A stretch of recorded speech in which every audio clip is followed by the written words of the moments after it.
രാജ്യം മൊബിലിറ്റിയിലേക്ക് നീങ്ങുന്നതിന് മുന്നോടിയായി petrol diesel വാഹനങ്ങൾ നിരോധിച്ചു.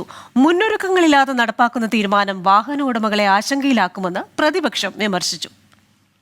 രാജ്യത്ത് പെട്രോൾ ഡീസൽ വാഹനങ്ങളുടെ കാലഘട്ടത്തിന് വിരാമമിടുന്ന തീരുമാനമാണ് കേന്ദ്ര സർക്കാർ പ്രഖ്യാപിച്ചത്.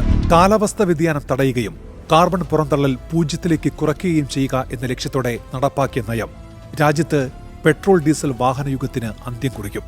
ഞാൻ വാങ്ങിയ കാറിന് ഇനിയും ലോൺ തീർന്നിട്ടില്ല. ഇപ്പൊ ഇതെങ്ങനെ മാറ്റും? ഒരു മുന്നറിയിപ്പും ഇല്ലാതെ എടുത്ത തീരുമാനം. ഞങ്ങൾ സാധാരണക്കാർ എന്ത് ചെയ്യും?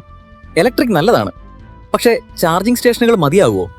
തീരുമാനത്തിനെതിരെ ശക്തമായ പ്രതിഷേധമാണ് പ്രതിപക്ഷം ഉയർത്തുന്നത്. സാധാരണക്കാരുടെ വാഹനങ്ങൾ ഒറ്റ രാത്രി കൊണ്ട് ഉപയോഗശൂന്യമാക്കുന്നത് ക്രൂരതയാണ്. ആവശ്യത്തിന് ചാർജിംഗ് സ്റ്റേഷനുകളോ ഇലക്ട്രിക് വാഹന ലഭ്യതയോ ഇല്ലാതെ ഇത്തരമൊരു നിരോധനം ജനങ്ങളെ വഴിയാധാരമാക്കുന്ന തുഗ്ലക് പരിഷ്കാരമാണ്.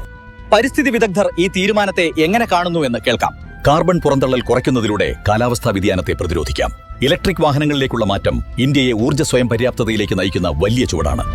തീരുമാനം സാമ്പത്തിക പ്രത്യാഘാതമുണ്ടാക്കുമെന്നാരോപിച്ച് പ്രതിപക്ഷം പ്രതിഷേധവുമായി രംഗത്തെത്തി.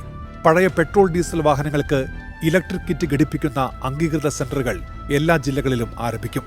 സ്ക്രാപ്പേജ് പോളിസിയും പുതിയ ഇലക്ട്രിക് വാഹനം വാങ്ങുന്നവർക്ക് ഉയർന്ന എക്സ്ചേഞ്ച് ബോണസും പ്രഖ്യാപനങ്ങളിലുണ്ട്. നിരോധനം ലംഘിക്കുന്ന വാഹനങ്ങൾ പിടിച്ചെടുക്കാനും കനത്ത പിഴ ഈടാക്കാനും ട്രാഫിക് പോലീസിന് അധികാരം നൽകിയിട്ടുണ്ട്. 24 ഡൽഹി.